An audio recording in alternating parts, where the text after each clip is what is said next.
soo dhawaada saaxiibayaal maanta waxaynu qaadan doonaa cashar aad iyo aad u muhiima oo ku saabsan khaladaadka aynu sameyno markaan baranayno luqadda ingiliishka waa khaladaad adiguna aad sameyn karto yacni aniguna aan sameeyey dadka luqadda baranaya dhammaantoodna ay sameeyaan marka halkan saddex khalad baan kula wadaagi doonaa oo ugu waaweyn oo odhan karo waa kuwa ugu caansan ee inta badan aan la kulanno markaaynu baranayno luqadda ingiliishka marka ta koobaad waxay noqonaysaa marka grammarka grammar ayay noqonaysaa grammar waxaan ku dhaha dad badan baa la soo boodiyay grammarku waa bayska luqadda barashadeeda sidee khalad u noqonaysaa in yari dhegeyso horta waxa kala duwan waxa la yidhaahdo luqadda iyo waxa la yidhahdo cilmigu waa laba kala duwan cilmigu waa mid ay tahay inaad fahanto ruulkiisa laga soo bilaabo yacni eber ilaa halka u sarreysa inaad ka gaadho cilmigu waa wax la xifdiyo karo la memorize gareeyo la xifdiyo la qaybo oo la xifdiyo laakiin luqaddu taa way ka duwantay luqaddu waa luqad language iyo knowledge waa kala duwan yihiin total waa different marka luqaddu cilmi maaha laakiin waa luqadee saas aawadeed luqaddu waxay u baahan tahay inuu markaan barayno afkeena hooyo ma jirto cid inoo bilowda naxwi cid inoo bilowda grammar ma jirto sidaas limidana waxaa muhiim ah marka koowaad luqadda baranayso inaanad ku wereerin grammarka ama grammarka inaanad bilaabin oo inta badan dadku grammarka ka bilaabaan iskuulladiina inta la tago waa wada xasuusanaa dhalinyar markaaynu ahayn inta iskuul la tagaba waxaa la aadi jiray meelo breefad ah oo la yidhahdo luqadda lagu baranayo dabeedna macalinku waa kusoo istaagaya wuxuu ka odhanayaa 12 times balaa kuu qoraya waa adigoo luqadda bilow kuu tahay waxba aan ka garanayn laakiin taa beddelkeeda waxa weeye horta inaad barato luqadda inaad wax ka barato kelmadaha vocabularies-ka sentenceska phraseska waxyaabaha xidhiidhiya kelmad waxaas oo base ah marka koobaad inaad barato ayaa muhiima taas ayaa ka horeysa inaad barato grammarka halkan aan ku hayaa marka buug la yidhaahdo oo qoray ninka la yidhaahdo A.G. Hodge oo ninka garanaya luqadda baaritaan sameeya ama luqadda barta luqadda ingiliishka ninkaas waa garanaya ninka waxaa la yidhaahdaa A.G. Hodge waa dadka ugu caansan ee barayaasha ee internetka ama u dhashay waddanka ingiriiska ee luqadda bixiya anigu berigan bilowga ahaa waa macallin aan ku xidhnaa oo macallinkayga hadda wax noo dhigi jiray mar aan jaamacad joogi jiray luqadda ingiriiska qayb aan ka qaadan jiray oo maaragtay recommendation ahaan noo siiyey marka ninkan A.G. Hodge baa la dhahaa marka research uu sameeyey waxa uu leeyahay books wuxuu ku leeyahay khaladka koowaad ee qofka baranaya luqadda ingiriishka waxa weeye waa grammarka wuxuu leeyahay this is the biggest and most common and worst mistake wuxuu ku leeyahay yacni waana grammarka the research shows that grammar study in fact and actually hardest English speaking ability wuxuu ku leeyahay luqadda barashadeeda khaladka ugu weyn uguna caansan uguna xun buu ku leeyahay ee luqadda ay leedahay wax weeye qofku inuu ka bilaabo grammarka sababtu maxay tahay ku leeyahay English grammar is simply too complex and to memorize and use logically buugaas waan la wadaagi doonaa insha allah marka wuxuu ku leeyahay barashada grammarku waa mid aad u adag oo u baahan la xifdiyo loona isticmaalo si logic ah marka laakiin real conversation waa ka duwan waxaas waa mid fast oo easy ah buu ku leeyahay saas la mid ah markaad luqadda ingiriiska ku hadlayso ma xasuusan kartid boqolaalkii ruul ee ulaha grammarku markaad sentence ku hadlayso haddaad tiraahdo adoo ku hadlay ka fikir haddana yacni maskaxdu intaas ma qaban karto wax oo doonaysa weliba inaad saxdo macquul maaha tusaale yaraan ku siiyo hadda waxaad doonaysaa wax tegay inaad ka sheekayso dabeetana hal mar waxaad doonaysaa sentence inaad tiraahdo wixii tegay ah wixii tegay marka wax kusoo dhacaya 3 ama 4 sentence oo aad barato wixii tegay ka hadlayay baa kugu soo dhacay yacni marka aad luqadda ka bilowdo grammarka weeye aan wax kale ku dhacsanay hadda waxaad doonaysaa inaad saxdo marka keemaad isticmaalaysaa marka hadibna hadal baaba laga rabaa qofku wuu ka hortaagan yahay sidaad u sixi marka laakiin taa beddelkeeda waxa weeye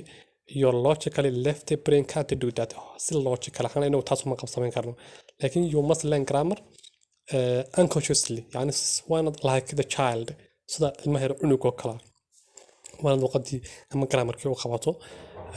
wuxuu leeyahay you do this by hearing a lot of correct English grammar inaad waxyaaba badan dhegeysato fahanto ingiriisi soo dhacayo dadka ku hadlaya aad wax qabato in kelmaha marka luqadda baranayo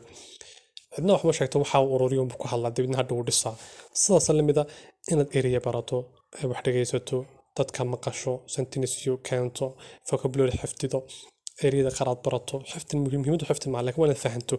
aad xifdido kuwaas ka mid ah marka khaladka koobaad ee aan leenahay wax weeye grammarka inaad xooga saarto grammarka si yar dabacsan u baro korka ka baro waxa tegay iyo waxa soo socday iyo waxa iman doona intaas kaliya xooga saar dibadna waxyaabaha xiriiriyaasha in luqadda la xiriiriyo kuwaas oo kale kabacdi ka gudub waa inaad barato marka luqadda qaybaheeda kala ballaarna waa inaad barato marka taas waa khaladka grammarka inaan waxayn meesha laga bilaabo luqadda ingiriiska khaladka labaadna waxa weeye markaynu luqadda baranayno inaynu ku sameyno translation wax walba oo aynu maskaxda ku hayno ama aynu aragno ama aynu hayno ama aynu akhriyayno waxaynu isku daynaa inaynu u bedelno afkeenu hooyo oo aynu markaaba nidhaahno waxaan maxaa asoo waxa ku noqonaysaa luqaduhu mar walba 100% isma buuxiyaan hataa hadaad ku hadlayso carabi hadaad ku hadlayso english hadaad ku hadlayso soomaali axmaari yacni waxaad ku hadlaysaa mar walba luqadu waa kala duwan yihiin hal sentence mar walba macna buuxa uma samayn karo ama luqadaada hooyo uma samayn karo mar walba uma samayn karo taas aawadeed waa luqaduhu waa waxaan ku kala duwan yihiin kaliya waa inaad fahanto ujeedka muhiimaddu ma ahan de wuxuu aayad quraan oo mid walba xifdida ma laakiin waa inaad fahanto waxa fariinta uu wado يعني sentence kan ama paragraph kani ama hadalkan waxa uu wado kaliya waa fahanto marka translating everything to your mother tongue can be a mistake when learning English luqadda ingiriis marka la baranayo way kuleeyihiin waxa khaladaad weyn waxa kamid ah inaad wax walba u bedesho afkaaga hooyo tusaale sababta maxay tahay the meaning is lost macnihi baa lumaya haddaad tiraahdo waxaan intan u bedel afkaaga hooyo u bedelta tiraahdo macnihi baa lumaya sababtuna maxay tahay because uh, because each language has its own way of expressing ideas luqad walbaaba iyadu waxay leedahay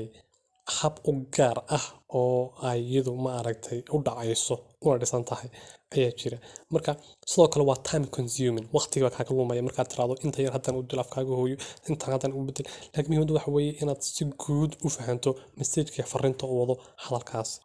marka si guud inaynu wax walba oo aynu baranayno ama aynu hayno ama aynu ka hadlayno afkeena hooyo u bedelayadna waa khalad ka mid ah khaladada la sameeyo marka la baranayo luqadda ingiriiska taa bedelkeeda waa inaad fahansan tahay fariinta guud ee macnaha sentence-kan uu wado kaliya waa inaad fahanto dibna aad ka gudubto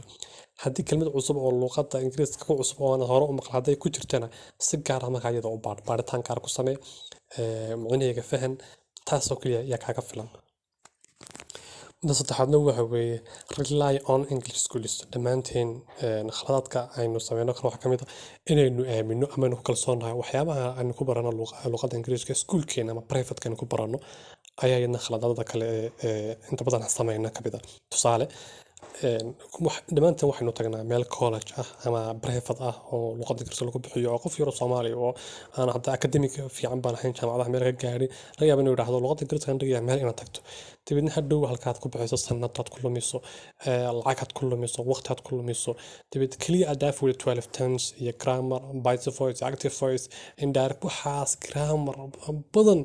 loo dhigo qofka waxaynu soo damarnay dhammaantood waa khaladadaan sameynay ka mid tahay nolosheeda anigu 3 bilood meel ka badan oo luqadda ingiriiska aan u galay ma jirto balse markii dambe heer jaamacadan gaaray waxaan noqday qof anigu self study sameeyo luqadda ingiriiska barto shahaadooyin badan hadda waa wataa